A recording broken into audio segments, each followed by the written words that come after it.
What is the significance of various positions when Muslims pray?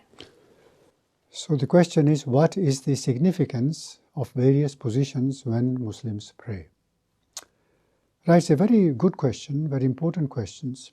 When Muslims, you see, they pray, they present themselves before God Almighty to communicate with Him directly, without any intermediary. So they will then, when they begin, they raise their hands to their earlobes and say, Allahu Akbar, which means God Almighty is the greatest, Allah is the greatest.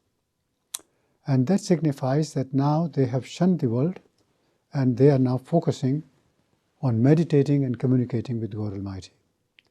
Then they will stand before God Almighty, and that signifies submission to God Almighty. Then they will bow down, which is called position of ruku, which signifies humility before God Almighty. And then they will go into prostration when they bring down the highest part of the body, the most precious part of the body, the computer of the body, to the lowest level. And that is called sujood or prostration. That signifies complete surrender to God Almighty. And it's a position that signifies utter humility. And God Almighty, you see, He has everything, but He does not have one thing. That is that humility. He does not have humility because there is no one above Him to be humble to. But He loves humility.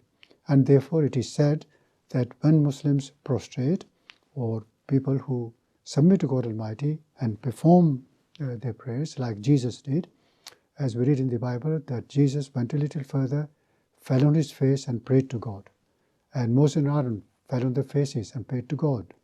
And Joshua cast his face on the earth and did worship. So all the prophets of God worship in the similar fashion, that is, going down to prostration, putting their face or their head on the lowest level and worshipping God Almighty. And God Almighty loves this position. And that is why it is said that in that position God Almighty is nearest to the people worshipping.